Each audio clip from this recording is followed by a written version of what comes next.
For the agenda tonight, Philip Wolf and Joe Olson are going to get us started by talking about some just kind of a conversation with these guys. Joe and Philip kind of started their own versions of the .NET user group and then combined them. And then Philip's going to talk about the history of the group as it went on and the .NET universe in general.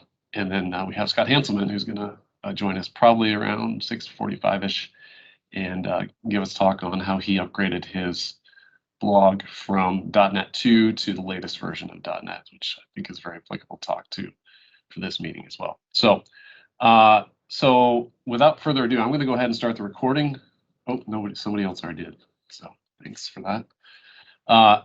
So the meeting is being recorded. If you don't want your faces to be recorded, go ahead and turn your video off, but we'd love to see your faces.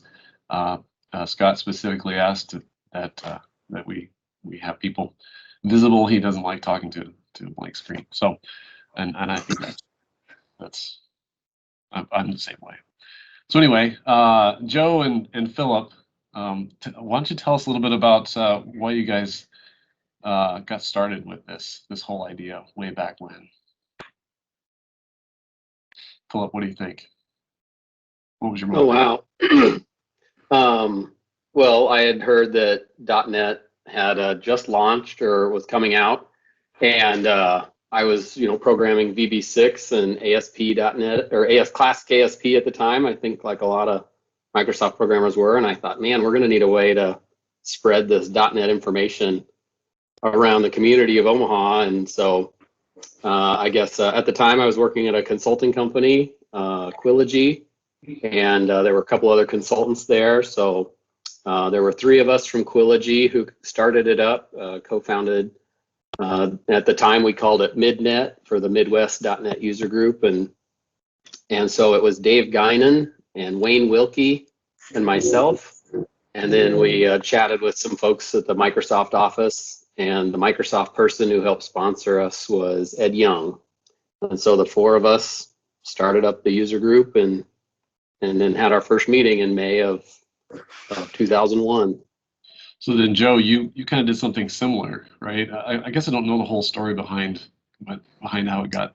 It's enigmatic, Matthew. That's why you don't know the whole story. So this is like pulling the cloak back. Hi to Ashwin, by the way. I see his face. I haven't seen him in a long time.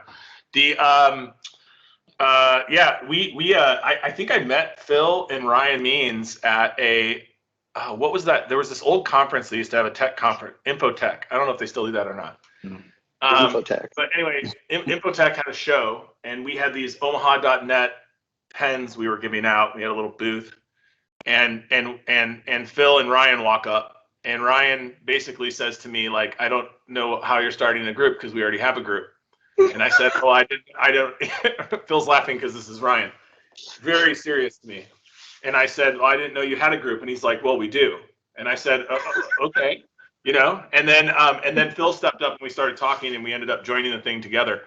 But I think I was writing software for West Corp at the time, and it was a similar thing. It was VB++, I think, or ASP.NET++ was what they call it, right? And then there was an online, at the time, sort of group forming around this stuff. There was the International .NET User Group, which I don't even know if still exists anymore.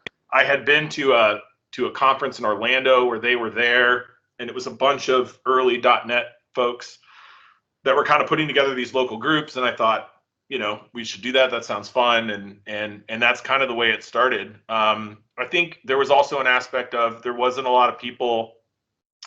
I don't know. There really wasn't a lot of like user groups that were sort of like funded like that at that time, and Microsoft was very willing to pony up money to get that going. And so that, sort of helped it because we could give out free pizza, we could give away gifts. We weren't giving away switches, Matthew, but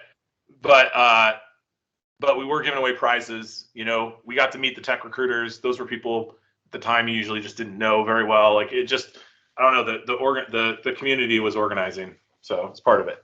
So yeah. So talk about. I mean, I know that you guys kind of ran the group together a little bit. Was it? Did you guys just like combine the groups and share the leadership roles after that? Yeah, I think we Well, just decided. I have to butt in here and first of all, thank Joe for reaching out, because if Joe hadn't reached out, I don't know that we would have joined things up.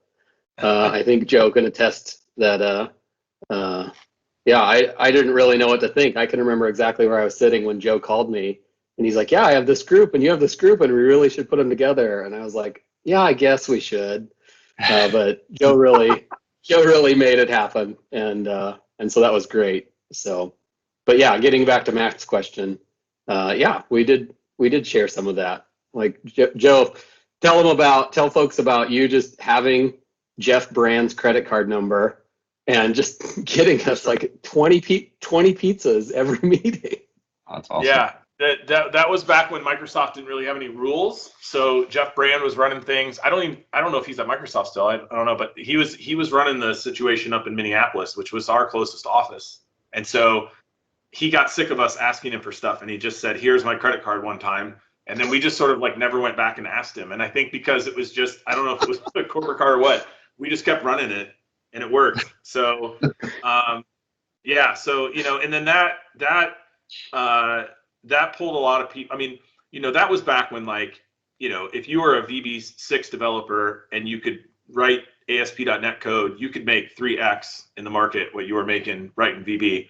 And it wasn't that big of a switch. And so there was a lot of interest in that sort of spinning up. And that's what sort of led us to make the group bigger, I guess. And then, which led into HDC, which was sort of the big thing that came out of that user group. And then other people started HDCs, and now there's, the Kansas City.NET one I know is probably, I don't know, I've been out of it for so long, but that was the biggest one when I was still sort of involved, and they kind of took what we were doing and just put it on steroids, which was really cool to see. So yeah, I wonder if those are the same guys that run KCDC today.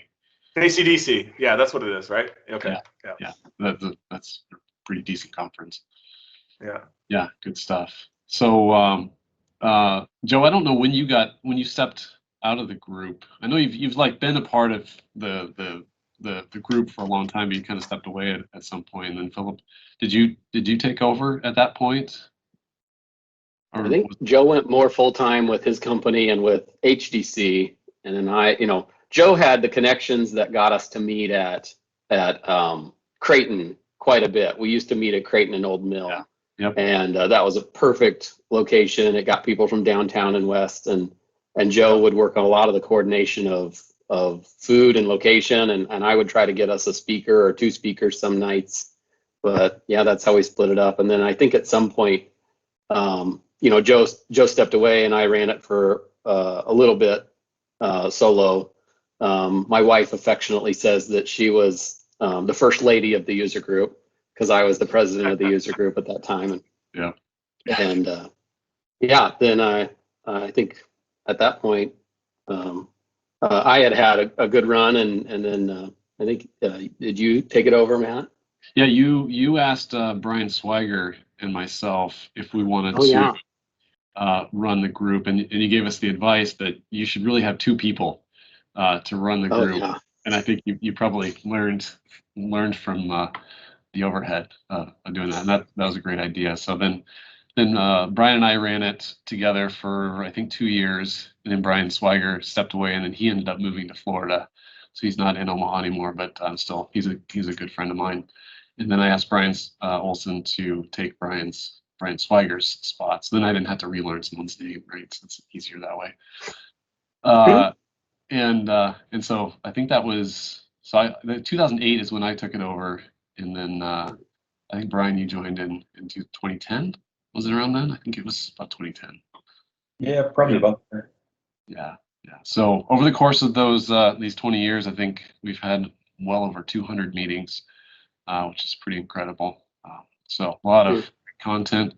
It's too bad that they aren't all recorded, because there's a lot of good stuff happening. But yeah, we don't have a ton of time tonight. I'd love to continue the conversation. I certainly appreciate Philip and Joe kind of just having an off-the-cuff discussion with us here.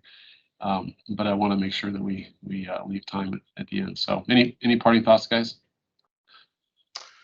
No, I think it's so cool that people are continuing to go down this path, and it's you know, the user group for me personally was a wonderful way to get you know, beyond just writing code and into the community, and then into the broader community from that.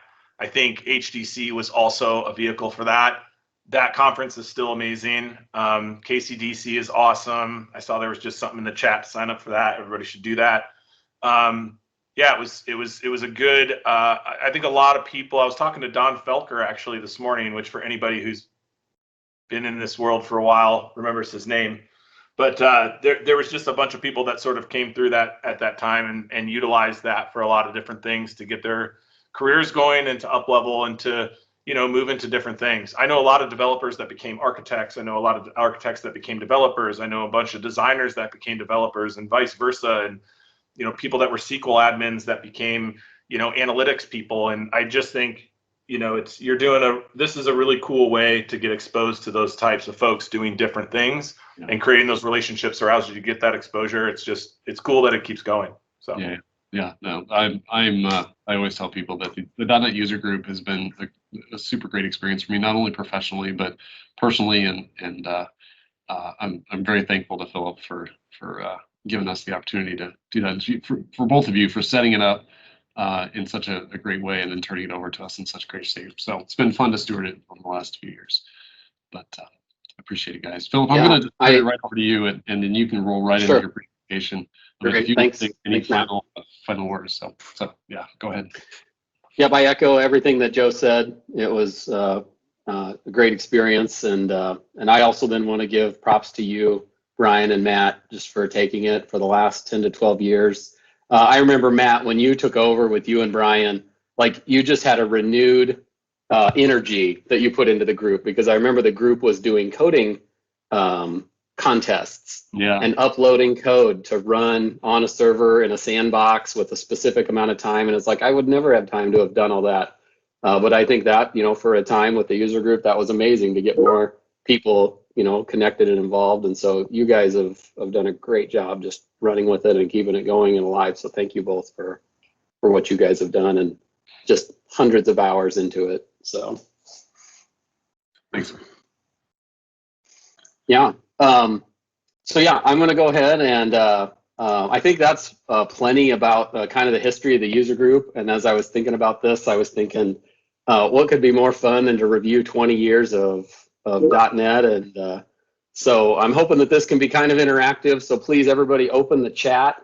And when I say something that you totally agree with, then put in some sort of symbol. I don't know if you can do icons in the chat. And if I say something you don't agree with, then thumbs down or say boo or whatever you want to say. But this is just going to be 20 years of where we've come from in .NET. And so I've got 2 top 10 lists. It's going to be David Letterman style. But, you know, if there's a technology that you totally loved, then say something in the chat. And if you totally hated that technology, then say something. But this should be kind of a fun walk down memory lane for those of us who've done .NET for a long time. But just about me, how did I get into all this, and how do I kind of have a say in kind of the history of .NET? But yeah, as I talked about co-founding the user group, Microsoft from the very beginning had these 2-day presentations that they would give at companies. And so I was presenting .NET training in 2001 on Beta 1 and Beta 2. And it was a lot of fun. Went to St. Louis, Des Moines, Kansas City, Minneapolis, giving these presentations for Microsoft. The .NET beta exams came out, and I signed up for all those betas, and I got to be one of the first 100 people certified in .NET in the world. And so I've been doing it a long time. As I took those exams, I got selected then to help write some of the .NET certification exams. And so I helped write 3 of the exams: the Windows Workflow, ASP.NET, and the .NET Architectures exam on .NET 2. And great experience, tons of fun. I can just tell you from that Microsoft takes the certification program really seriously. Presented at global conferences, TechEd 2 times, presented locally in HDC, and had a blast helping out with HDC. And then in my spare time, just from a programming standpoint in .NET, just enjoyed writing decompilers, and in 2008 we needed nmock needed kind of an update or refresh, and so I rewrote nmock to use generics and Lambda expressions. So anyway, that's a little bit about me. What we're going to do tonight is 2 top 10 lists. So top 10 things that have come and gone in the last 20 years of .NET. So here we go. Number 10, the .NET Enterprise servers. If you remember this from 2001, 2002, the Microsoft marketing machine got spun up and just put .NET like on the end of everything. And it was all just because of Microsoft marketing. Like Commerce Server had nothing to do with .NET, and Application Server or even Microsoft Operations Manager had nothing to do with .NET. But the Microsoft marketing machine is like everything is .NET, and so these were slides that we had to give at these presentations. But I don't know if you guys remember, these were the product boxes from way back in the day. Number 9, Microsoft had came out with this idea super early called Hailstorm. And if you remember this, like they announced all these .NET My Services, but they were so early. Like this is all what we think of today, like all these web services and these sites that manage our data. But this was a slide from 2001, and Microsoft's like, we're going to do this, and it's all going to be XML-based web services, and it just was too early, like a lot of Microsoft things, and it just didn't happen. But now you think about this, like when you're listening to a song on Spotify, like last.fm will keep track of that for you and share that with your friends. Like we have all these services now that just share all this data back and forth. We have, places for our photos, places for our contacts. But this was, revolutionary at the time, but it just, it was just too early. So number 8 that came and went, XNA. Now this has so many games developed on it. This helped launch the Xbox Indie program. And even today, there's the game Terraria, which has millions and millions of users all built on XNA and still runs XNA today. And it's such a bummer when Microsoft shut it down and took a lot of that content down and just said, no, we're going to go with another framework. But I can remember XNA and just pouring over the code and all that kind of stuff. But yeah, XNA. Number 7. Internet Explorer. We finally got an end date announced on Internet Explorer, which would be this year or next year. But one of the things that was constantly joked about with Internet Explorer is I put this dialog box up here from Visual Studio 2005, and that Internet Explorer was a validation. Like you could write specifically for Internet Explorer, and so you see that in a couple of spots there, and people were like, oh my goodness, like why is Internet Explorer a standard? Why are we validating for that? But that's what we wrote. And I can remember when people would ask, well, what computers would .NET install on? And the easiest way to say it was any computer that ran Internet Explorer 6, which included Windows 98, Windows XP, Windows 2000. And so that's how you could tell if .NET would install on it, was if it ran Internet Explorer 6. And that's what we used. Number 6. Oh man, this was a heartbreaker for me, but Windows Workflow. This was announced in the .NET 3.5 framework and then upgraded in .NET 4, and then shortly after deprecated. Built some major applications using Windows Workflow Foundation, and you can see just even the book authors that we have here, like Microsoft was really pushing this, and I could see this in SQL Server, I could see it in SharePoint, I could see it in so many places, but yeah, it just kind of petered out and kind of went to the wayside, and then has been deprecated. We don't really have a replacement right now for long-running workflows. Number 5, I think I saw in the chat already. But Silverlight, and oh man, this is another heartbreaker for me. Just some major applications developed on Silverlight. So I'm sure some of you are like, oh my goodness, I am so glad we dodged that bullet and we didn't adopt Silverlight in our shop. And I'm sure other folks are like, oh my goodness, Silverlight was the best. It had data binding, it had XAML layout, like it run in the browser, like this is an amazing technology. And I think this is just another miss, because if you look at how the pendulum swings back and forth with technology and Microsoft, we're getting back to WebAssembly. which we're getting back to compiled code running in the browser. And we had this in, with Flash early on, and then with Silverlight in 2008, and then, getting some major updates in 2010 and 11. But yeah, Silverlight was, I think, just another technology kind of ahead of its time now. And then, man, I remember Windows Communication Foundation, and I was a little leery of this one because I was like, I remember I was at the Tech Ed conference, I think in 2006 when Microsoft announced this, and they're like, we've unified all of our communication frameworks. You can do named pipes, you can do machine to machine, you can do client to server, like all this kind of stuff. And I was kind of leery because I was like, well, Microsoft, come on now. You gave us DCOM in 1998. You gave us XML web services and .NET remoting in 2000. And then here you're going to release another one. I was like, I don't know if I'm buying it, but okay. And I don't know how many people had to configure WCF. I don't know how many people, had all the different endpoints and the bindings and the formatters and all the config that went in. It was just kind of a nightmare. And then sure enough, like that was supposed to be the chosen one. And here, now we're at Web API, and we've got JSON, and we've got all this stuff, and you don't even hear people talk about WCF anymore, because WCF was supposed to be the chosen one and unify it all, and it's gone now, and now we've got something totally different. Number 3, I think you can see where this one's going. So, all the different frameworks and versions of Windows Mobile and Windows Phone that we had, I can remember writing a .NET Compact Framework app on Windows CE, and it was amazing. Like we had just a great development environment and a great debugging, and like right from Windows CE, we had sockets, we had native stuff, and then when Windows Mobile 7 came out, no sockets, no native code, like so much stuff felt like it was stripped away. And then it was kind of, added back a little bit over time. And then, bummer about the Windows Phone, probably another interface ahead of its time, just, showing notifications and live tiles and a fluid interface, and even the taskbar or the menu bar being at the bottom closer to your thumb.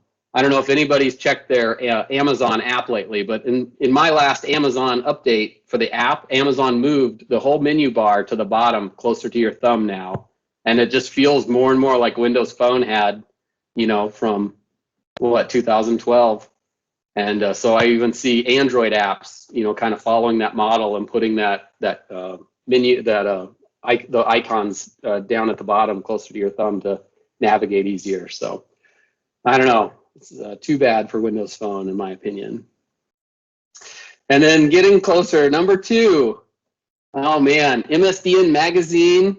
Like I can remember getting the last issue and reading that and being like, man, MSDN magazine is gone. That's a bummer. And then MSDN events. I don't know if those of you who's been in the Microsoft or Omaha community for a while, but we used to have Microsoft events come through kind of on a quarterly basis. They would be at the AMC 24. We would get to just hear straight from Microsoft people and Microsoft slides, and it was great having MSDN content.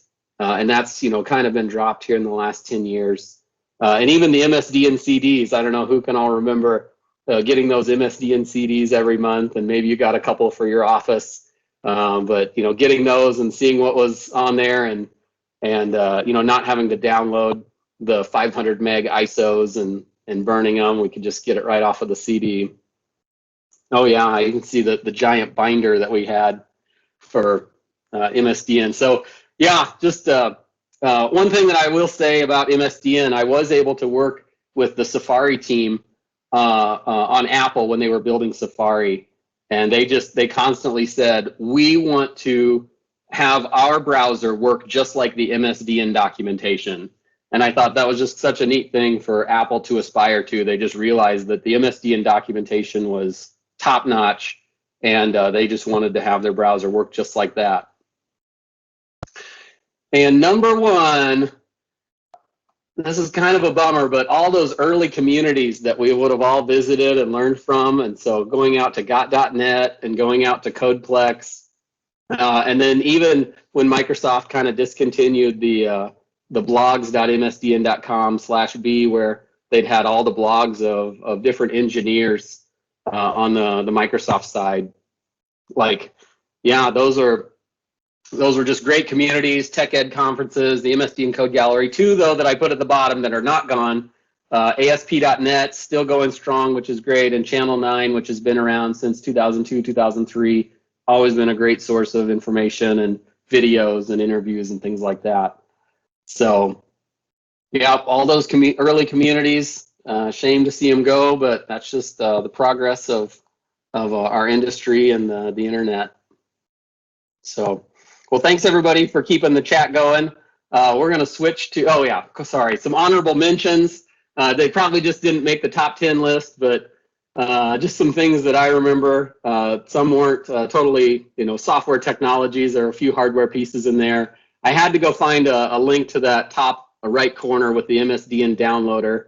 I don't know how many times I had to go download an ISO, and you couldn't just download the link. You had to click it in Microsoft's special downloader, and it had to pull the software bits down for you.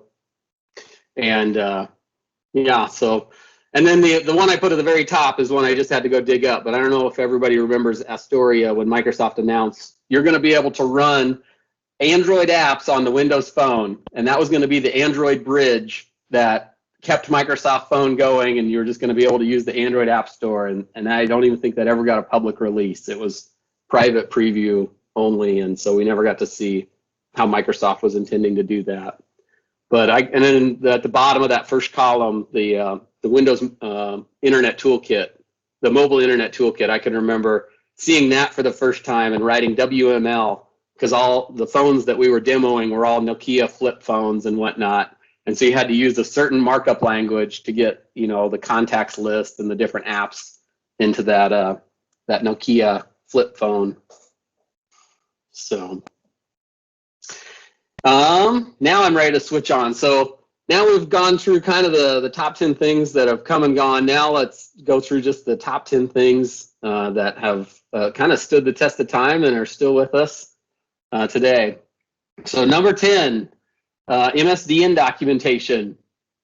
I can just remember hours and hours looking up how things went. I mean, this was before some of the forums and communities that we have today that help us look stuff up. Like we needed to just see it straight documentation, and we used to be able to install the documentation off of 3 CDs onto our phone, or sorry, onto our machines. And so that's just a fun thing to remember. We got to give documentation its due, and just think of all the tech writers that had prepared this over the years. Like this was just an amazing resource. Number 9, containers.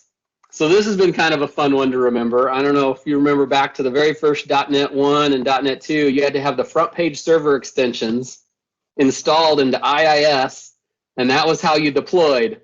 And you couldn't deploy from Visual Studio to that IIS machine without those front page server extensions. And so I constantly had to get those configured into IIS and do everything in the right order. Get your front page server extensions installed first, and then get ASP installed second. And then we moved to virtual PC. And so then you didn't have to destroy your environment or your machine all the time. You could spin up a virtual PC, and you could have what we called a differencing disk. You could do all of your demos and all of your work, and then you could just turn off the PC, and you could delete any changes that you had made, and nothing was committed, and your demo or anything would be ready to go the next time. And so then we moved to finally what we have today, which is Docker and containers. And I think we could all agree going from front page server extensions to Docker's a way better experience than what we had 20 years ago. So this was kind of a fun memory for me. And then number 8, Nuget. So like I'd said kind of in my bio that I had developed InMach 3 back in 2008. And what we did back in the day so that we didn't have to distribute all the dependencies was we would use this tool called IL merge. And IL merge would decompile everything to the IL. It would combine it into one assembly and then recompile it. And so IL merge would collapse a bunch of DLLs down into one so that you could distribute that DLL. And so the InMach 3, for example, it needed the Castle library. And so instead of having to distribute InMach 3 and Castle, we would just combine them all into one. But now what we get is package management and dependency management. And yeah, it's way better than where we had come from. And so I think Nuget's just been a super great add to our tool belt to manage the packages and dependencies that we have. Number 7, Azure DevOps. If you remember, with the very first Visual Studio, it shipped with Visual Source Safe. And so we were still using Source Safe up to 2005 when we finally got Team Foundation Server. But you still had to install Team Foundation Server on your network, and you still had to perform the upgrades and the SQL maintenance, and we still had those kinds of things to deal with. But now with everything in the cloud, we've got to recognize this is way better than what we had with Source Safe and any sort of being on the network and corruption problems and things like that. Azure DevOps has just been a huge boost for all the teams that I've been on. Number 6, the open source shift of Microsoft went from Microsoft in the early 2000s just attacking the GPL and saying it was going to just ruin software to kind of around 2010, 2012, including jQuery in ASP MVC apps, which was kind of one of the first embraces of Microsoft and open source. And then 2018, we've got Microsoft contributing these patents to the OIN. And then now we have today where Microsoft is considered the largest contributor, largest company to contribute to open source, and then runs GitHub, which has 65 million members. And it's just crazy to think about the shift of Microsoft in the last 20 years and where we've come from there. And then number 5, Azure being released kind of early 2008, 2010, and just we had the Build conference just a week or two ago, and just to see all the different things that Microsoft continues to pour into Azure and all the new announcements that we just had. It's just a mind-blowing technology, and yeah, I think that this is one of the things that has definitely been a huge boost in the last 20 years, is the cloud development that Microsoft's provided through this. Number 4, this one I had to tap into Matt a little bit to help me out on, and he helped me realize I was just taking this one for granted. And I was like, oh my goodness, if you think about it, back in the day, Microsoft invented a language, and they were looking for something to compete with Java. We had the VB.NET early on, and then most of the time Microsoft would make the examples for their code samples in VB.NET and C#, but eventually they just kind of all kept turning into C#, and that's the predominant language we have today. But if you look through all the features that were added in every release, I can remember generics being a huge one that was added in .NET 2, and then LINQ and lambdas, and just going down the list.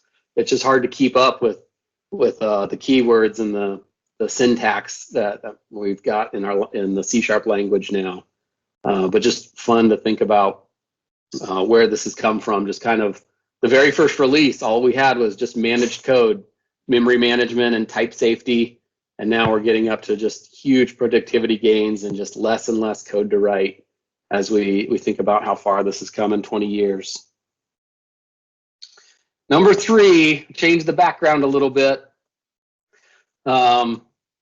We've had 10 releases of Visual Studio, and I think, oh man, I remember each one of these and the differences between each one, and so I just grabbed the screenshots of the splash screens from each Visual Studio, but just huge changes in Visual Studio from the very first version, which at the time was super lightweight, super trim, a little rough around the edges, ran super fast, to just all the features that are baked into Visual Studio today that you really don't need many add-ins anymore for at the time when we needed lots of add-ins to help make Visual Studio a lot more productive.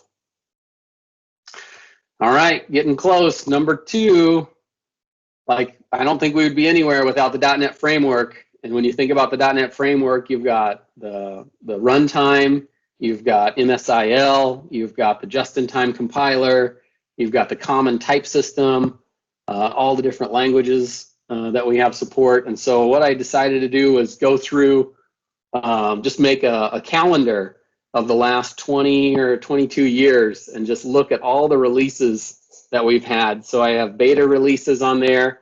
There's some that say CF for the compact framework. If you remember, there was also a micro framework for like a NetDuino, things like that. And then you can kind of see what months were popular months to make releases.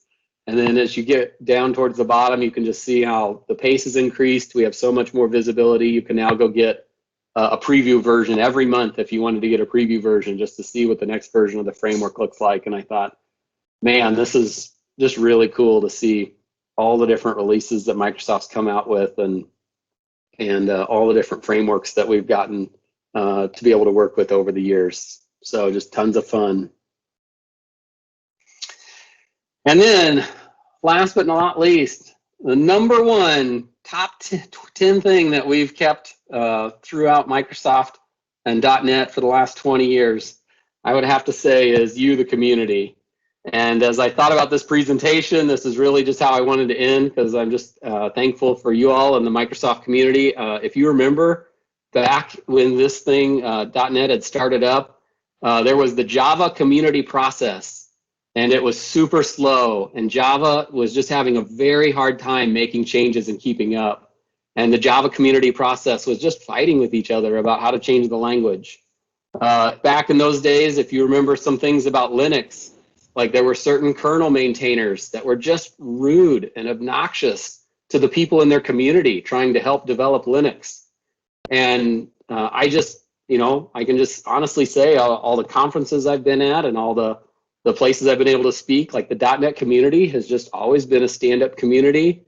Like I don't remember, ever a time where we were fighting over stuff or being rude to each other. Like it's just always been great. And I've learned so much from the authors, from the bloggers, so much from just all the people that have been involved. The .NET community has just always been a great community to be a part of. So. Yeah, with that, I do want to thank JetBrains and ReSharper for sponsoring this. I kind of reached out to them and just said, hey, could you provide for us a free version of ReSharper? And they were able to give us a key. And so kind of at the beginning of my talk, I said, please participate in the chat. And I've kind of asked Matt to keep track of who participated the most. And that's really how we're going to do the drawing, is whoever participated most in the chat. So it's really hard to tell who is had the most participation. I've the name that sticks out to me as I scroll back through it is Abraham Chavez. So we'll go ahead and call you the winner. So I think Philip, you get great. Great, thanks. So well, that's all I have. So thank you all for your time. Thank you for just being part of the .NET community and the .NET user group here in Omaha. It's been a great 20 years. Yeah, thanks, Philip. I appreciate it. That's a great talk. Good stuff. So next speaker that we have up is Scott Hanselman, who's going to talk to us about how he uplifted his blog lately. So, Scott, are you there? Maybe. That's awesome. How's it going? Good. How are you? How is anyone right now? Really? Yeah, pretty Are good. you all locked down over there? No, it's opening back up here. Just coughing on strangers, just living the dream. Yeah. Licking people's drinks and stuff. That's what I did at lunch today. You're back to normal, really. Yeah. They even made a song about licking door handles. So Licking door handles. I think that's more of a Lincoln thing than an Omaha thing. Absolutely. Yeah. All right. Well, we're still locked down in Portland, so we're chilling, but I'm vaxxed and relaxed, and we're feeling pretty good over here. So we'll be able to come and hang out with y'all in person soon. Cool. All right. 20 years of .NET. That's a long time. Has it really been 20 years? that when it started? More than 20 years. For When .NET. when was the release date? What was 1.0? Philip, when was that? April 2000? February 13th, 2002. That's not 2002. 20 years. How did the Yeah, .NET 2002. So the .NET user group got started before .NET? I didn't know that. Yeah, because I was presenting on beta 2. Oh, the I had no idea. The betas. Scandal. Scott, you just missed the whole history lesson. I apologize. I was hanging out with my kids. No, I know. Sorry, man. I just didn't realize I was that old. Thank you. Goodness gracious. All right. I'm Scott. I'm old. I've been around for a long time. And I got this blog. And the blog has been around apparently since 2002, probably somewhere in April. And it has been pretty consistent for Tuesdays and Thursdays for basically 20 years. So I would encourage you all to blog twice a week for 2 decades, and then you too will be a mid-level tech blogger who will be recognized twice a year at Kroger. That's basically what you get for all of that effort, which is kind of a bummer. I was talking to my wife trying to explain to her what it's like to be tech famous, and I said, I'm the Bruce Campbell of programming. And she said, who? And I said, exactly. Because you either know who Bruce Campbell is and you're like, holy crap, we have to go see Bruce Campbell live. Or you're like, who the hell is that guy? Wasn't he in an episode of Law and Order? So that's basically, this is probably the closer one that looks more like me at this point. But this is kind of what I think I look like. So Bruce Campbell and I, he lives in Oregon here, so we go way back. All right. So, oh, by the way, did anyone see the build keynote? I was pretty proud of that. I thought it went out pretty cool. I would encourage you to check it out if you have not. We did a little different thing than you usually do, so I would encourage you to watch that. I felt pretty good about it. It was pretty fun. Feel free to give me encouraging gifs or emojis in the chat so I don't feel like I'm talking to myself because it's so intimidating. You're all staring at me on this grid of scary faces. So the blog has been around for a long time. It is comprised of 3 websites. It is the Hanselman.com, Hanselman.com/blog, which is a sub-application, and then the Hansel Minutes podcast. So this is like Hanselman International, massive multinational global corporation consisting of me. And basically some ads. I sell ads and it pays for the hosting. So we got Hanselman.com, Hanselman.com/blog, Hanselman Minutes. And it's been around for 20-ish years. So I've got a lot of links and all this material that I don't want to lose. And it was written in a thing called Das Blog, which is German for the blog. And it was originally created in .NET 1.1, and then 2.0, and then 4.1. And when I was a Microsoft MVP, I was given free hosting. And hosting is what they called the cloud before they came up with the name the cloud, because the cloud is just other people's computers. And I got free hosting as part of the Microsoft, exactly, El Blog would be the Spanish translation. Thank you, Ben Kimball. I got free hosting at a place called OrcsWeb, and it was basically like a machine, right? And it was up in OrcsWeb, and then OrcsWeb got bought by some Quebecois people and was opened by a place called SureWeb. And I'd ignored all of this. So for 18 years, I thought it was running in a virtual machine at OrcsWeb and that they had forgotten that I was not an MVP anymore, and I didn't really think about it. And then one day, I got a lovely call from a lovely person in Quebec. And I don't know how to do a Quebec accent, but the effectively was, well, we found this computer, and who are you? And I'm like, I'm Scott Hanselman, like Bruce Campbell. You may have heard of me. We have this computer and we don't know who it is, and it's running Windows Server 2003. And I said, well, that's not really my problem. You're the hosting company. And I said, well, it's running out of disk space. And I had some issues with log files logging in. So I was actually RDPing, remote desktoping in to delete log files every couple of months. So, I knew that the thing was sick. I did not know it was dying. So I said, would you please be so kind as to expand the disk so that I might, get a bigger virtual machine? And they said, oh, ho, ho. That's in French. Oh, ho, ho. It's not a virtual machine. It's actually just a really old computer under Jeff's desk. I'm running on spinning Rust. I'm on a physical computer. All this time, I was sleeping soundly, the sleep of babes, with my head just lifted, just floating above the pillow, knowing that my blog was safe in another person's computer and being regularly backed up as only a virtual machine can be backed up. No, Dustin Brooks, they did not have it backed up because backups always succeed. It's restores that fail. So you never, ever, ever know if a backup succeeds until you try to restore it. So I said, hey, this is backed up. Can't we just restore it? They checked. It had never been backed up. Wow. So I had been basically skateboarding like Tony Hawk without a helmet for 17 years on spinning Rust en français in Quebec. So then I said, well, can I pay you? And they just didn't want my business, basically. They just like, we just want this computer out of here. Now, I don't know if you've ever heard the term MTBF, mean time before failure. Mean time before failure of a hard drive is between 5 and 8 years spinning Rust. We're on 17 here. I was in trouble. I was basically screwed. So I said to myself, I should probably move to the cloud. I was getting so bad that, in fact, I had to go and manually patch Windows Server to support TLS 1.2, which was invented like 15 years after Windows Server, and it was like the very last thing that Windows Server had ever been manually patched for.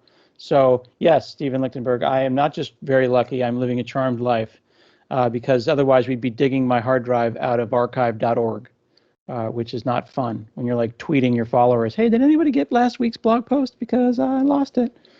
So Hanselman International was in crisis, my friends. I need to figure out what to do.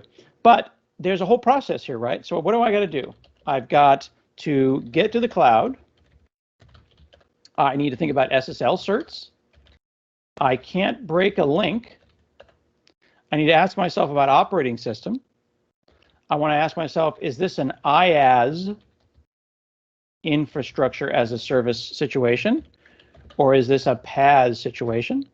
Or do I move to a totally different blog? Different blog. Maybe I go with like static sites, but I've got not just the blog, I've also got the podcast. So there's a lot going on here. Then there's also cost, right? I do sell ads and banners on the podcast to pay for hosting, so I need this to cost me less than a couple $100 a month. I figured I had a wife acceptance factor of about $150. If this was going to start costing $299, my wife would want to know why we're buying an Xbox from Microsoft every month.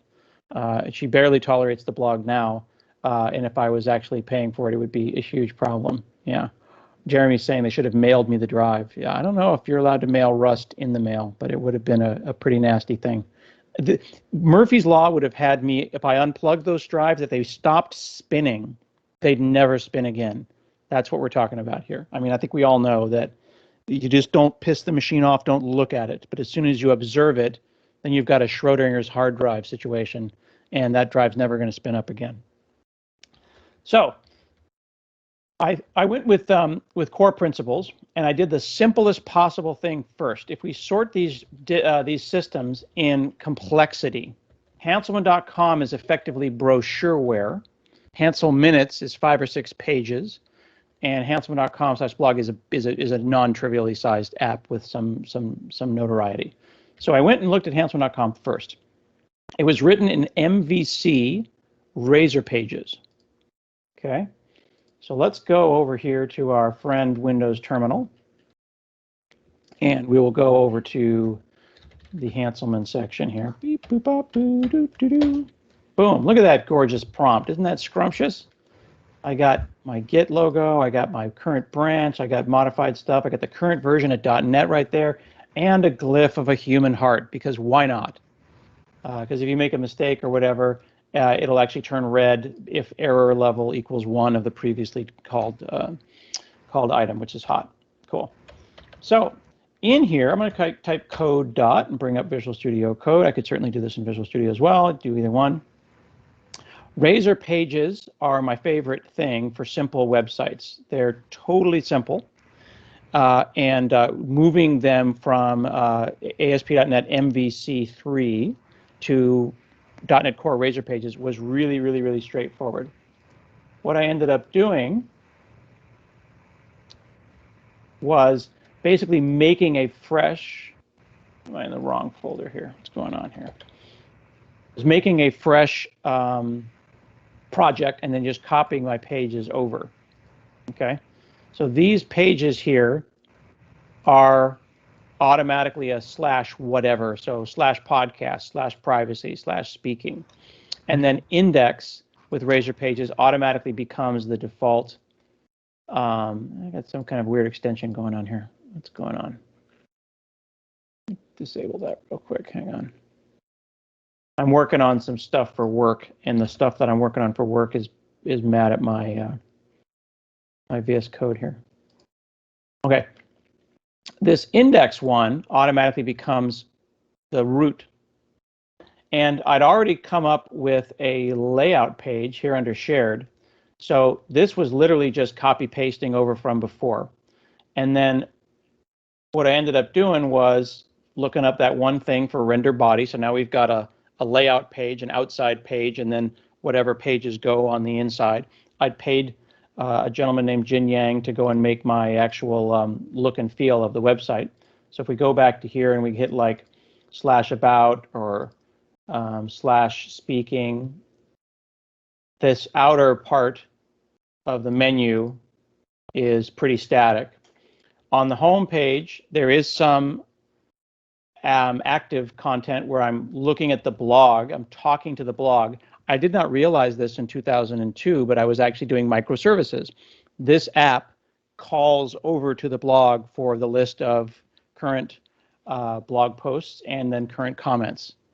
So rather than them using a shared database, I'll show you what the database is in a minute, it just pulls that out of calling back to itself a la microservices. So I invented microservices 20 years ago. Thank you and congratulations, and you can PayPal me for that. This section here on speaking, I thought I was going to make like a database and blah, blah, blah, but then I realized that the simplest possible thing to do is a partial view and then share a partial view around. So everything that I do is very much pragmatic rather than purist. There's all kinds of ways that this could have been done. It could have been a headless CMS. It could have been a JSON file. It could have been whatever. Static partial view, given that I only have to update it every couple of months, seemed like a pretty cool idea. And I'm pretty happy about how that worked out, because then it just looks like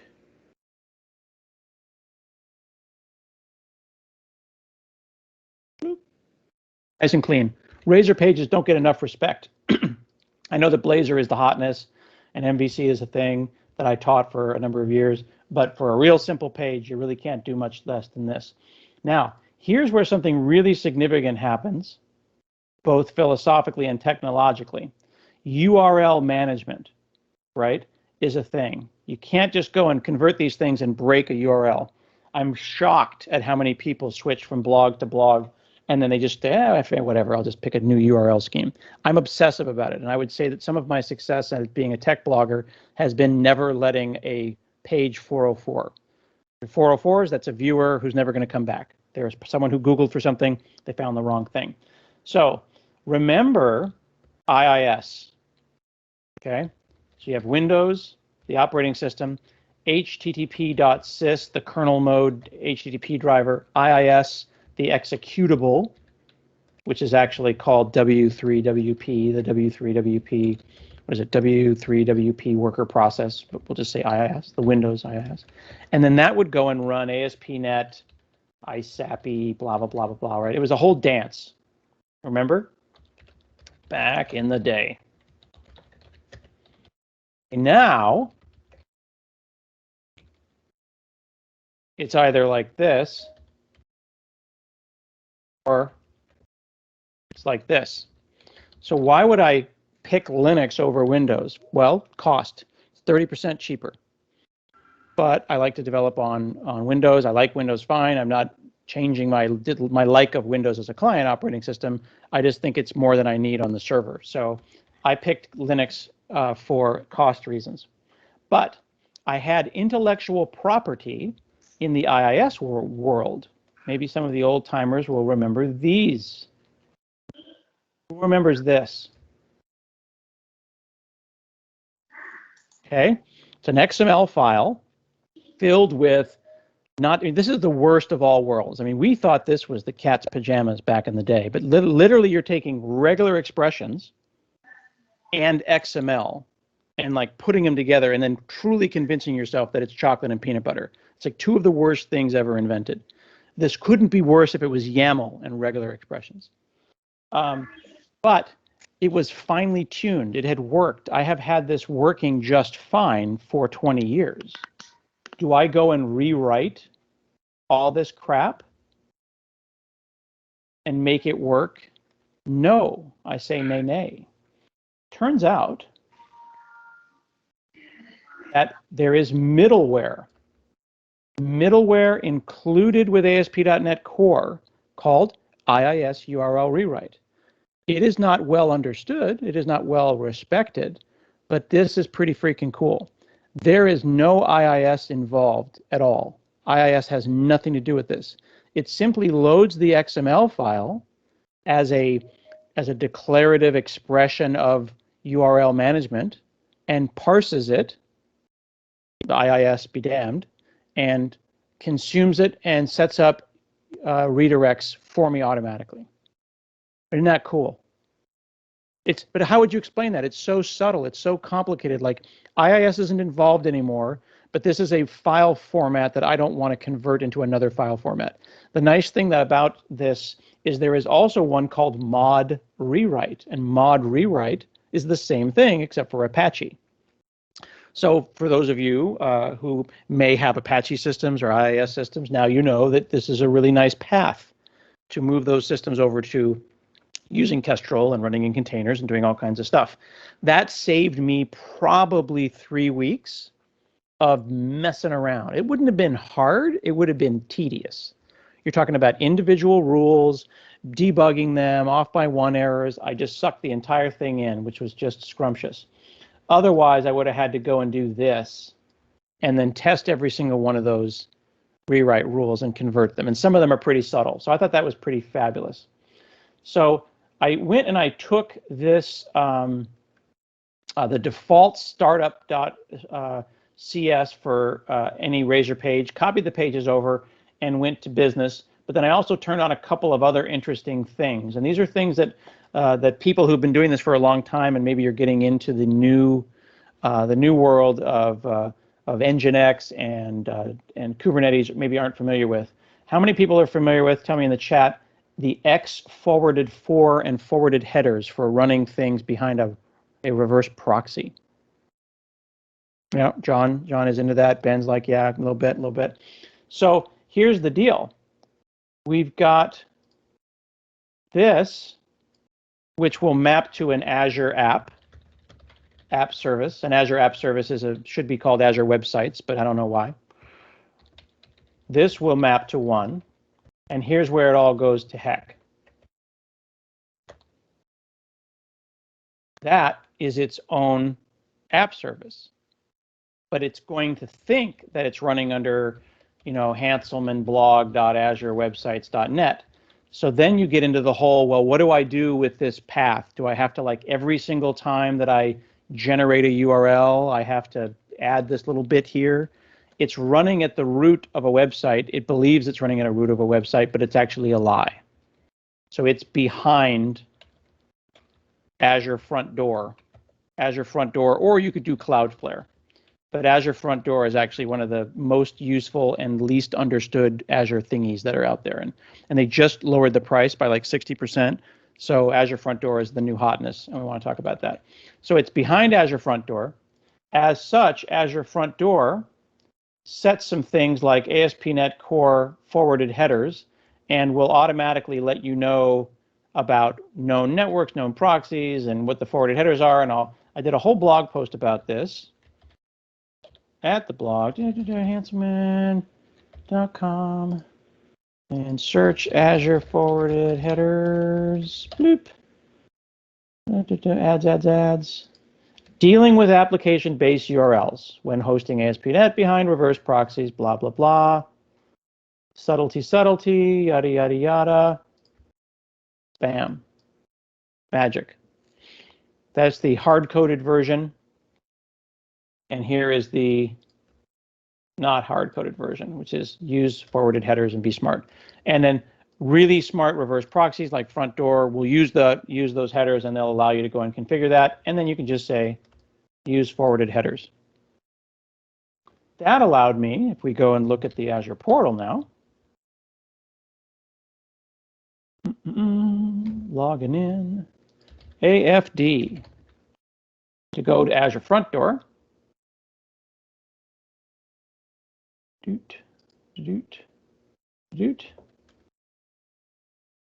I've got my staging, my Apex domain, and my www on the front end. You've got the main site in the blog as back-end pools, and then you can configure routing rules and then decide when you are going to route what to where. So if we look at the blog,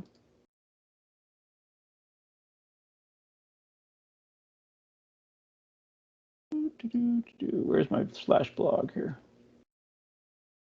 Okay, so that's the name of the actual backend host right there. And the routing rule is here. That was really, really clean. That allows that to run very nicely. And ASP.NET understands that right away. So we'll talk about that blog site in a second. So once I got this running under web pages, I got the forwarded stuff ready to go. Then I wanted to go and build it in a CI/CD situation. Now this is before GitHub Actions was created, but there still is Azure DevOps, which is great, and I use it for everything, and it's free for small stuff. So in my Azure DevOps here, I've got a pipeline. So every time I check something in to main, it automatically goes and creates an artifact. It's very, very simple. In fact, I can go to GitHub, show you my source code for this. The monitor, GitHub. Yeah, I don't care. Repositories. Come on, GitHub, people are watching. Hanselman. Azure Pipelines. Azure Pipelines is basically, again, I'm not a fan of YAML, but call.NET restore, call.NET build, call.NET test. It's the verbose, weird, white space specific way of saying simple stuff. Again, I would have done it with a batch file, but the kids like their YAML. What are you going to do? I say publish, and then that automatically gets published. So by checking this Azure Pipelines YAML is, and you can just copy mine if you have a simple thing as well for your website, allows this to automatically run. So the YAML is the description that lights this thing up. Appreciate the people hate YAML. Since we're hating YAML for a second, I will go and I will show you a specific.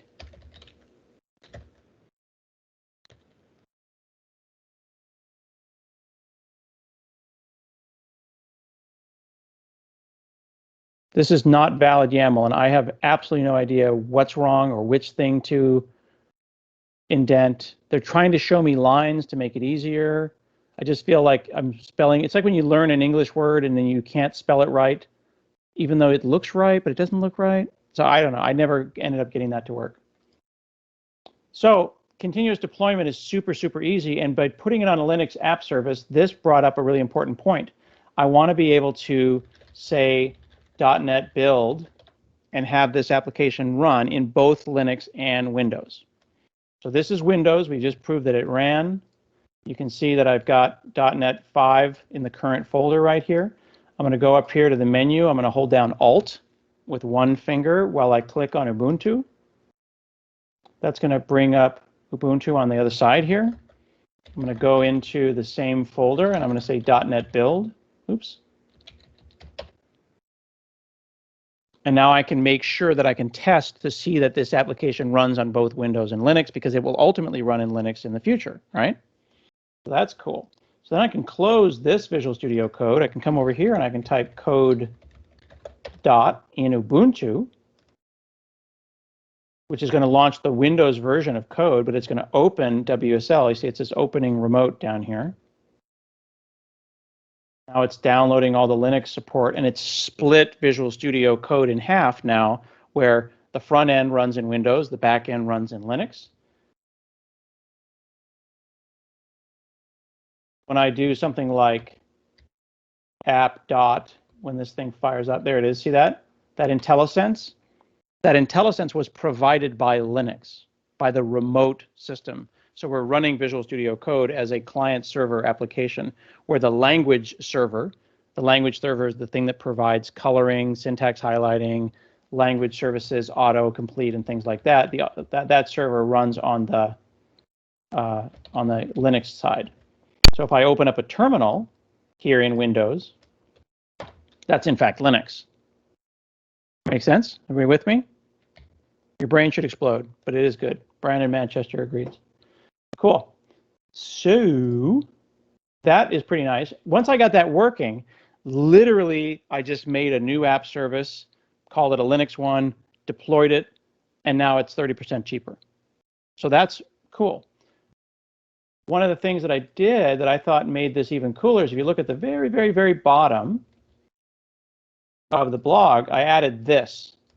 Because remember, I had to make that decision between running it in a virtual machine, like I thought I was, which is a thing that you have to like feed like a puppy.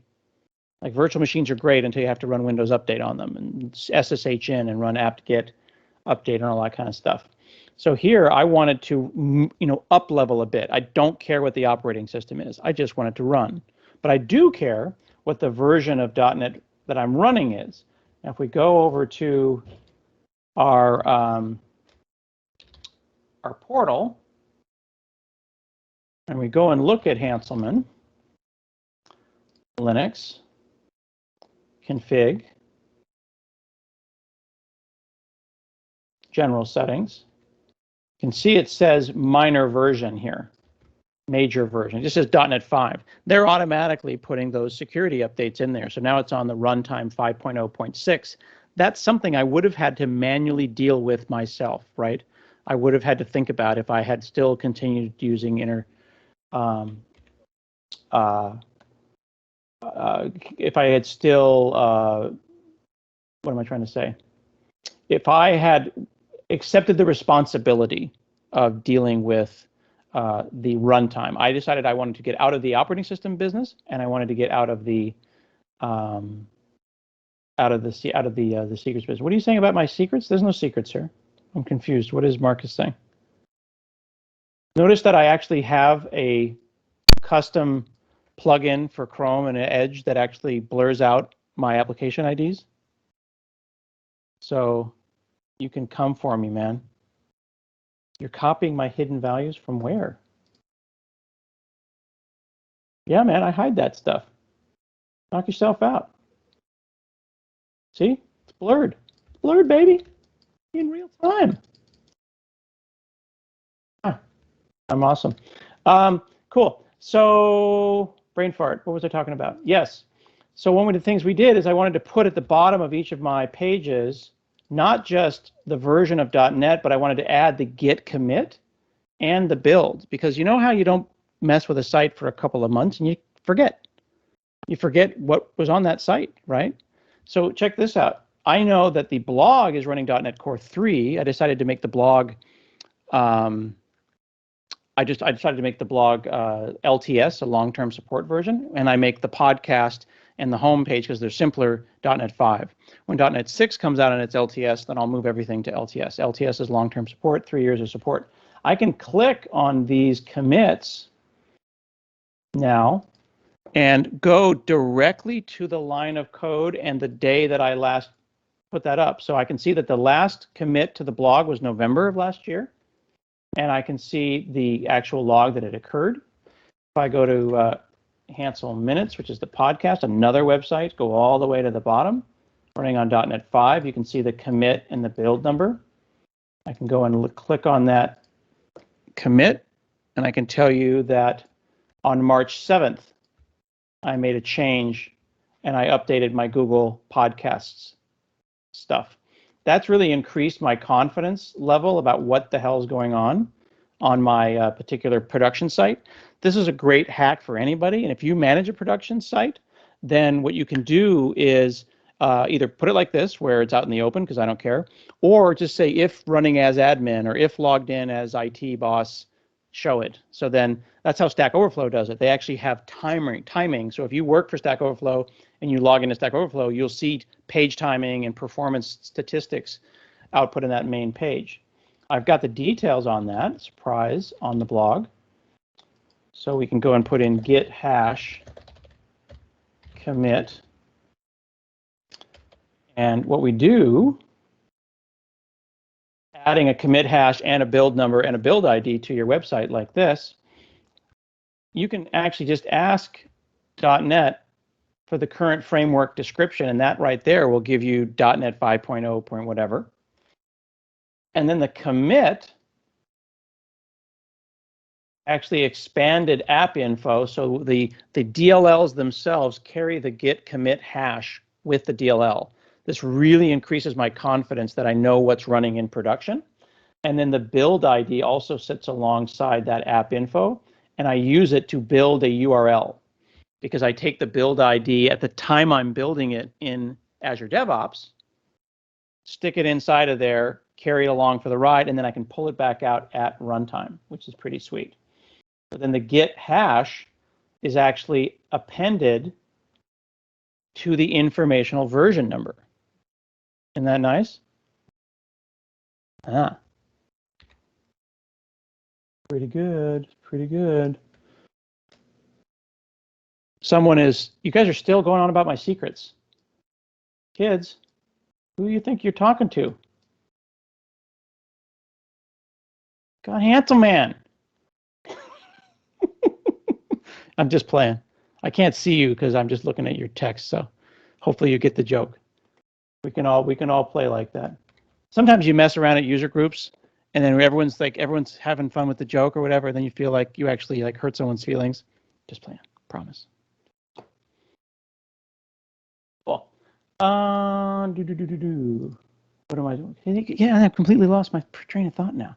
Can I give you the name of the awesome extension? No, because then you'll use it, and then you won't.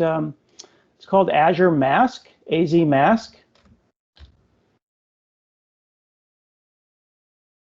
And it's not in the store. You have to go and pull it out unpacked and load it because it's a developer extension. Yeah. Pretty good. It's good for demo. It's good for demoing stuff. It doesn't guarantee that you're not going to do something stupid, because believe me, I have. But it doesn't hurt. It's pretty good. Cool. So now I have 3 different websites in 3 different levels of kind of like success. The 2 simple ones are now on Azure and Linux, and they are ASP.NET Razor pages.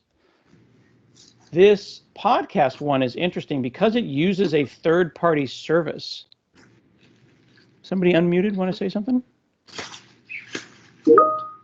No? Then I'm going to mute y'all.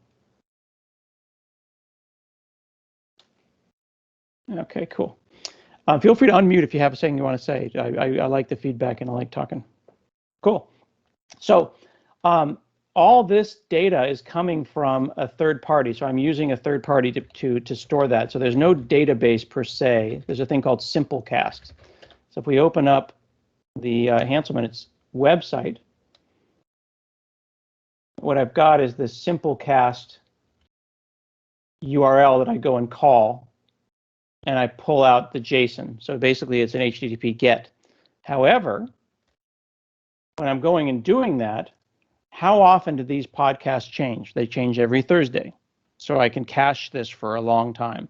Now, I don't want to cache it for like 7 days. It's just maybe I make a change, or I change a title, or I update something. So what I end up doing is I think I cache it for like 6 hours or something like that. So what I ended up doing was made a little database. This is a database in air quotes, because anything that's a list of stuff is a database, right? So I wanted a list of shows. See this J? See that J, J, J? I think that .NET tends to be a little too chatty. Check out this. Have you ever used that? That's a namespace, but it's actually a class alias. I'm saying that J is not just a namespace, but it's that specific class. So now I can use it down here, which makes it look a lot cooler. Yeah, it is a handy feature. And I could even, in the future, what should I do? I should take these classes and I should turn them into records, which would get rid of the get set and make this even simpler. Yeah, it is a very handy feature. Then I just have a database interface here, and I've got task of list of shows and task of list of sponsors. You can see that I had a little bit of a hack here where my backend API actually changed its shape one day. So it used to be nice and clean task of list of shows, but then it became V1 and V2 because that company did not do a great job of keeping things clean for me. Now, this is a little aggressive, this code here, but it is technically correct. This is something that's very powerful, but I would also say it's not for the faint of heart, and I would like to make that simpler. So let's look at this. This is nice and clean. I call a client. I say, go and get some shows. I get a list of shows. And I say, hey, give me the published shows. Cool. That's nice and clean, right? Nothing wrong with that. This get shows then goes off and does its HTTP stuff. Okay. But I want to populate the shows cache, because what I really want to do is keep asking the cache, give me this. If you have it, cool. If you don't, go get it and then give it to me. I just want it. Just get it by any means necessary. So we call get shows.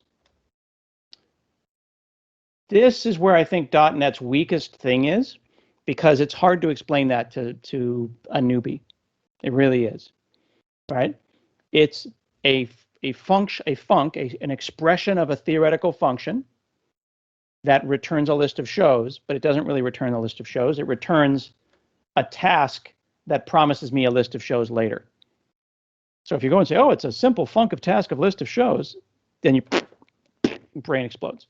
But what we're saying is, I'm passing them not what comes back from population shows cache, but I'm passing them the definition of that. I'm saying, here's a thing that will get you shows if you need them. Here's this function, not the results of the function, but the pointer, the expression of that function. And then we say, hey, cache, go and get, or add to the cache, shows. And what's the function to get if you need to get them? Well, you can go and get them here. Make sense?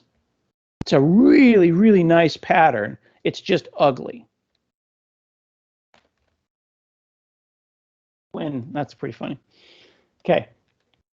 What's cool about this, though, is that I get back cached shows, and the only thing that I do to them is the query. The only cost is the query. Notice that I don't get just the published shows. I get them all.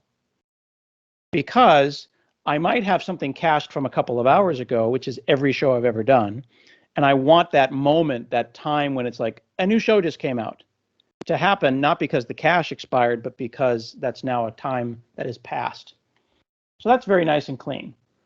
And then it kind of all goes to hell when you actually see all the funky stuff. But I would like to make things like that less scary, but I don't know how to. The result, though, is super clean, because then you just go over to a page like archives. I think that's just fantastic. For each show and shows, all that work. so that the view can just go, give me some shows. Isn't that clean? Yeah, it is clean, I think. Now, there's certainly ways to do it better. Philip's got a nice thing here. Yeah, stubbing it out for method tests and stuff. So that brings up a great point about doing testing. Because I figured while I'm going and moving everything over into the cloud, that I might as well make this thing test better. Now, I'm not a big PowerShell guy. I used to be. But I like that PowerShell runs on Linux. It's open source. It's based on .NET Core, and it runs on Linux now, which means I can make build, test, watch test, runs, all these scripts. Rather than using Bash, I can use PowerShell as my script, and they'll run anywhere, which is allowing me to go and test all these things. So this right here is called a shebang or a hashbang, and that's how Linux knows what to use to run a text file. Windows uses extensions to run text files. Linux uses shebangs to run text files. And if you have Posh installed on Linux, then that's going to work just great. And then I can go and collect test coverage and do all kinds of cool stuff. So that allows me to go out here and type .NET test and go and run that. And then in the next couple of weeks, I'm going to update my tests from Selenium tests to what are called Playwright tests that I showed in the .NET, not in the .NET, in the build keynote. And Playwright's super cool because you can do matrix testing, and you can say test on these 3 browsers and these 2 operating systems, go, and then you go and get 6 unit tests that are integrated across all these different browsers, which is super cool. And for stuff that is a little bit more sophisticated, like Docker, I think the Docker test has a little check in it. Most of these are simple. There we go. So Docker build, if you're running on Windows, put the test results here. Otherwise, you're running on Linux, put the test results there. And those test results can then be read into Visual Studio really nicely. And the tests run up in Azure DevOps, which is cool. Or in, if you want, they can run headless in GitHub Actions. So that allowed me to get this stuff running. So the podcast runs in Docker, it runs in Linux. The only things that I had to think about were pathing issues. There's a couple of times, when you write a .NET application and you just hard code a backslash. And that's why system.io.directory.path separator exists. That's why there are environment variables to let you know whether you're on Linux or on Windows. But for the most part, those things were fine. Now, things got hairy when we moved to DOS Blog. DOS Blog being really, really old. I put this one in GitHub 6 years ago and hasn't been touched since 2018. Then we tried to move it to DOS Blog Core, and I goofed around with that and gave up after a while. So then Mark Downey, bless him, figured out a bunch of stuff, and he works at Microsoft now, but we met and hung out before Microsoft. He lives in Columbus. What Mark figured out was incredibly clever. Now, I've just talked to you about how great Razor is and how simple it is to move Razor views into the future. You just make a new site, copy over your views, figure out your list of whatever that comes out of a database or whatever, and then you debug your way to success. Porting basic sites is pretty straightforward. DOS Blog is non-trivial. We're looking at like 10 different things. What he figured out was all the internals of DOS Blog were .NET Standard. Remember the .NET Standard. There was nothing specific about ASP.NET. DOS Blog was written in web forms. As you may know, web forms doesn't exist in .NET Core. A lot of people think it's because Microsoft doesn't love it, or maybe we didn't like something about web forms. The reason is that there's code inside web forms that is tied directly to IIS, the web server that we talked about at the very beginning. Because IIS doesn't exist anymore, and there's so much code inside of web forms that it talks to it directly, there's literally no way. It is technically impossible to move web forms forward without a complete rewrite. That's why web forms doesn't exist.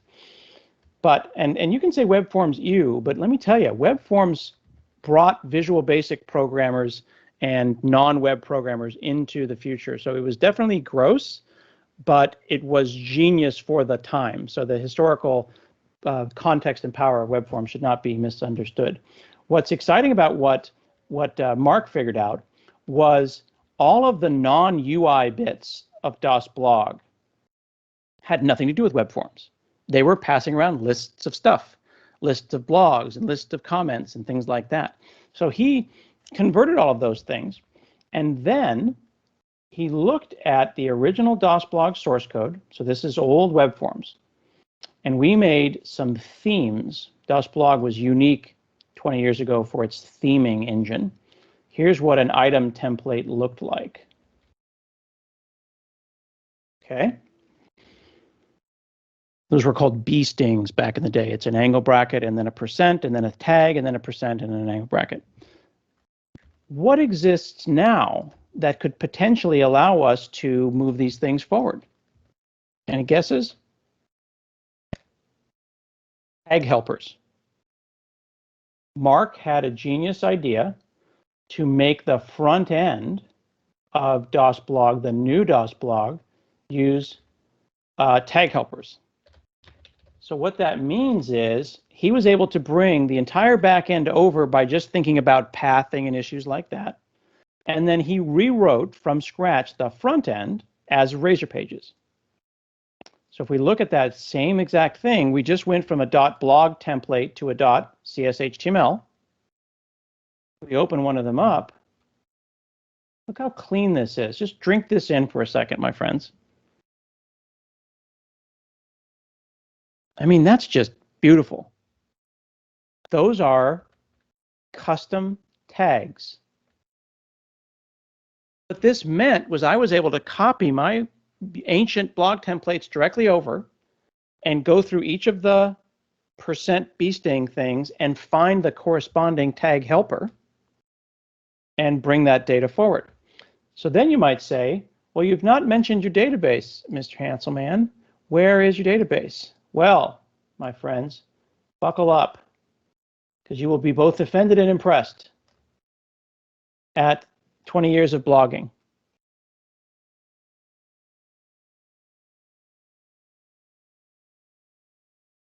It is 5,000 XML files in a folder. Thank you, Aaron, for not unmuting as you laugh. I appreciate that. It's very respectful. You could have consciously unmuted and then guffawed, but instead you actually backed up in your chair to just kind of drink in how bad that was. Thank you, Dustin. This was very innovative for the time. So Marcus brings up a fantastic question, which is also a question I asked myself. Why not make that static pages? Okay. Ultimately, because I didn't want to think yet about all of the active pages that I'd have to go and static page generate the calendars. I'd have to static page generate all the category pages. It just would have become challenging when all that code already existed. Additionally, all these things had comments, and this is where my one controversial opinion is. Like, remember Disqus with a Q, DISQUS, comments as a service? Are they a thing now? I don't know. If I don't want my blog run by someone else, I don't want my comments run by someone else. So the problem with static sites is, for me, the comments on Hanselman.com over the last 20 years are as good as the content or better. I don't think that a blog is a blog if you can't comment on it, and I wasn't willing to make a static site with a iframe with comments. I know that's dumb, but that's why. There's enough activeness on there. What are you looking about Baby Smash, Jesse? I have a baby. He's now 15, and I made an app called Baby Smash that some guy who hangs out with Mr. Beast, who's a famous YouTuber, tweeted about, and it lets babies play with the stuff. I've actually updated this to .NET 5, and the source code's on GitHub. So if you have any babies, go and check out babysmash.com. Yeah. So Quinn's like, it made perfect sense when you wrote it. It does make sense, though, to have an active community. I needed content coming in. If the blog was read-only, you're absolutely right. This is 100% just begging for a static site generator, Jenkins or whatever. And then there's a lot of good .NET static site generators. It also might be what's called a headless CMS, which would be a CMS as a back end, and then bring that data out as well. But Mark and I think that there's something fun about tinkering with this. I would call this the equivalent of a kit car. right? You got your Honda, and my wife's got her little 2001 Honda. She drives around. That's our car. But then there's the stupid little kit car that I tinker on the weekends, and she's like, you could just buy a car. Yeah. Would I recommend that you run Das Blog? I would not. But running your own blog has meaning. Making a Medium website, this is my opinion as an old man, running a Medium website is fine, but appreciating when the certs go down, rotating certs, manually updating certs and stuff, having a Pingdom account, carrying the pager, having your site go down for varying reasons, I think it builds character. It's the website equivalent of driving a stick shift, right? And I think that's okay. I don't want to be a gatekeeper because I think it's okay to take an Uber. It's okay to use Uber and Lyft and to take Ubers and Lyfts certain places. And in the slider bar of taking an Uber or a Lyft somewhere to building a car from scratch and reinventing the internal combustion engine, there is a slider bar. And I think learning to drive a stick before you then go, all right, I'm done, I don't ever have to drive stick again, has value, has intrinsic value. I don't think it should be a gatekeep thing where we you're not a true programmer, no true Scotsman unless you've written your blog from scratch. But there's something to be said for taking whatever level you're comfortable at and going one level below. And I know that there are certain people of a certain age on this call, and I also see some younger faces. And I think it's important for us as people who may have a few years in to fundamentally understand, and I'm going to turn off my screen and I'm going to address the crowd here. We learned from assembly language up, from, hey kids, you want to drive? Let's talk about internal combustion. Here's how a differential works. Let's talk about gearing. That's from assembly language up. We know about jitters and garbage collectors and things like that. Young people, and by that I mean anyone under 35, they learn from the monitor, the glass of the monitor, back. So they go into their operating system and they press F12. And that's their assembly language. It's the DOM, it's the shadow DOM, it's the V8, V8, JavaScript engine, the Chrome engine. That's their assembly language. And the 5011 layers that sit on top of that, for us to insist that they know those things, it's like, yes, you're a better person if you know your history. Yes, you will repeat things if you don't know your history, but it shouldn't preclude you from being a successful programmer. So something to think about. What do you all think about that? I don't think this is a particularly controversial statement, but it is an acknowledgement that there's a fundamental shift between understanding those things. And I'll actually show you one more thing because it shows you how excessive I am. Hang on.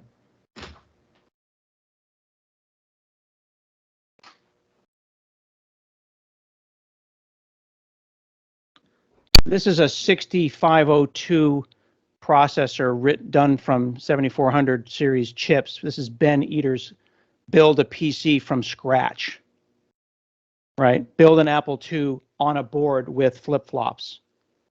This is driving stick. Does my 15-year-old ever need to do that? No.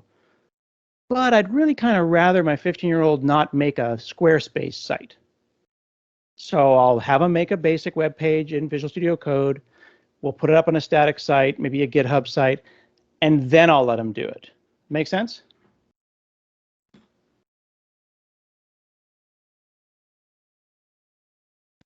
Scott, I think there's something to be said for building something that is your own too. Like we build a lot of stuff for the businesses that we work for, and maybe if you're a consultant, you're working for a client, you're building stuff for them. But if you're building something for yourself, it's different, right? I think about the Yankee Workshop, and you see these people on TikTok, which is a joy, by the way, for the old people. Check it out; it's a really fun place to be. You see these people who are like, I made a mallet. And you see somebody with like $5,000 worth of equipment in their garage making a $5 mallet, and they spend a weekend on it to make the world's perfect wooden mallet, and they did the cut and everything. And it's just like, you could have just bought a mallet. No, but yes, it's about the tinkering. It's the kit car. And I learn a lot. I mean, think about this. I'm running Hanselman Worldwide. I'm one guy. I've got a CDN. I've got all those images running on CDNs. I'm globally distributed and load balanced, right? Like, I need people to understand. I need earlier in career people to understand that I've been doing this for 30 years. Okay. I have a 3-page resume. Everyone says you should have a 1-page resume. No, I'm a fucking rock star. I have a 3-page resume. My second page of my resume is now a checkbox in Azure. From 1995 to 2005, I and others ran websites like 800.com and gear.com, and we learned how to load balance stuff. And now you check a box and you go, oh, this is taking so long to deploy, blah, right? Now I have a 2-page resume because that doesn't mean anything. That whole section is just gone as a checkbox. You know, that's what it means to stand on the shoulders of giants, and it's just cool that we were there to experience that. You know what I'm saying? Yeah. It's fun to tinker with those things, but then when you go to work, yeah, you're going to use a power saw, and I'm going to do the right thing. So that's my philosophy. Yeah.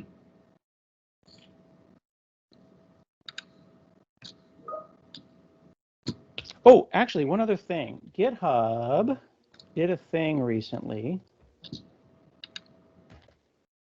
called the GitHub README project. Podcast? Here it is. There. So here is me and Mark, and there's a podcast and a whole, you can read it as well, full transcript of where he and I came from. He's actually a British guy, and we talked about, you know, Apple II and why we're taking a 20-year-old blog forward, and, you know, how we got started and what we think about history and why we do these kinds of things. And I think it's a pretty fun thing to think about and check out. So I would encourage you to look at that. And I would, for the advertising portion of today, thank you to our sponsors. I want to encourage you to take a look, as again, at 800 episodes of my podcast that you know, has a really diverse and awesome group of people talking about technology going back almost 15 years. Again, totally searchable with transcripts as well. So if you're interested, I do have full searchable transcripts. So if you wanted to go in here and search for something, it'll not only tell you where, but exactly when I said it. So check that out. I'm proud of that.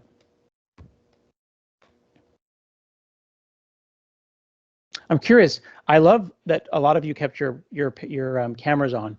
I want you to know that that really helps. It makes it a lot more comfortable. You get that little kind of back channel of like nods and, okay, this talk didn't totally suck. For the 70 other people who did not turn their cameras on, let me know in the chat if you fundamentally disagree with anything that I said, or if you think that you know, there's something there, or maybe there isn't something there, because just because a random person shows up at a user group and makes a declarative statement doesn't mean it's true.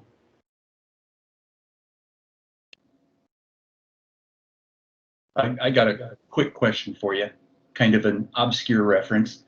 Yes, Did you sir. ever get in contact with the chief architect at the Nebraska Department of Forestry? So Brian's making a comment that I create these archetypes when I talk about these people. So I've talked many years ago about this concept of the dark matter developer. I believe very strongly that for every one loud developer on Twitter, there's 100 or maybe 1,000 developers that are doing real work and are punching out at 501 and hanging out with their kids. And we need to respect that. So that's the space between the stars, you know, and we shouldn't make them feel bad. They are dark matter, and we don't know how much dark matter there is. There's just a lot. It makes up the space of the universe. So I would say this feature is for the chief architect in the Nebraska Department of Forestry. I just made that up. I assume that there's one tree there, and that person manages that tree. I did, however, Brian Olson, say that this feature once is for the IT department at Little Debbie's Snack Cakes. And an entire box of 30 pounds of Little Debbie snack cakes showed up on my front porch spontaneously because they're actual people who saw my talk and sent me these. And I did not have the heart to tell them that I'm a type 1 diabetic on an insulin pump. So I drove around Portland, Oregon as a crazy man with a minivan passing out Little Debbie snack cakes to strangers until they were all gone. Ben Kimball says there is a national forest in Nebraska. Do they run .NET, though, is the real question, I think. Yeah, when I say that person, maybe someone here works for the Department of Forestry, I'm talking about doing real work and not updating your website every 20 minutes. You know what I mean? That's why long-term support exists. Not everybody needs to run the latest version of Kubernetes in a container, right? Thank you, Karim, for saying that. Yeah, context matters, my friends, especially when you make declarative statements. Yo, the Nebraska Department of Forestry, Aaron says they have an entire IT department on .NET. That's all. Are any of them here? That would have been amazing. And then Brian would be like, you know, like, this is your life. We've got the chief architect in the Nebraska Department of Forestry. He's right here. Oh, my God. If I would have thought of that before tonight, we probably could have arranged. Dude, missed opportunity, man. Yeah, we should have found that person. Year 25. We got to do that, okay? All right, we'll do that. What other questions you guys have for Scott? I think you got to go here in a few minutes. Yeah, the fundamentals thing, Brandon makes a great point about learning the fundamentals.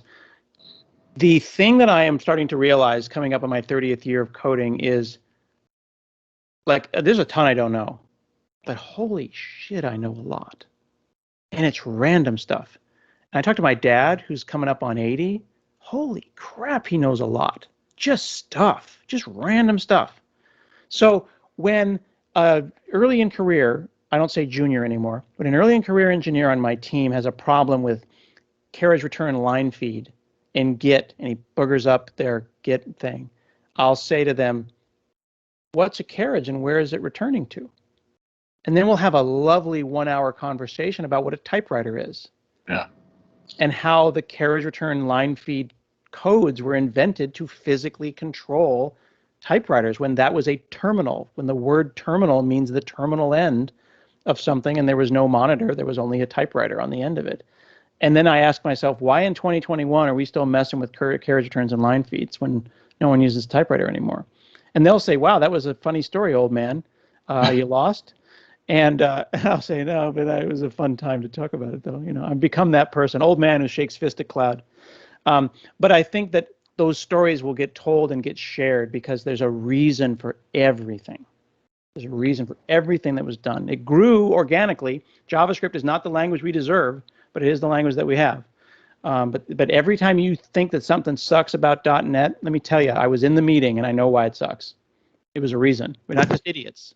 Not just a hat rack, my friends. Yeah, now Brian pointing out that there's people in coffee shops on freaking hipster typewriters now. They're like, look at my e-ink custom typewriter deal.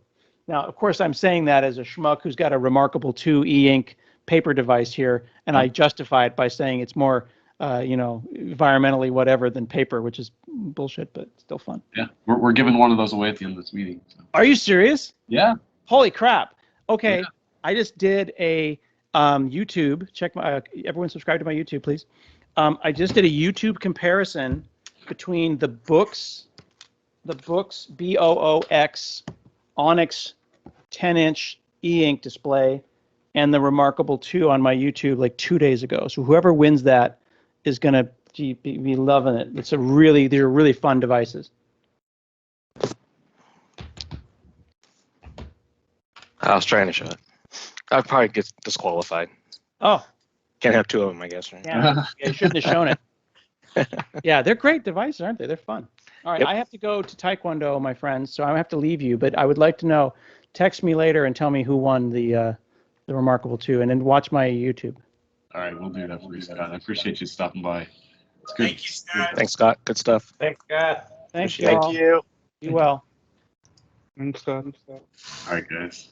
Thank you. Okay, well that is awesome.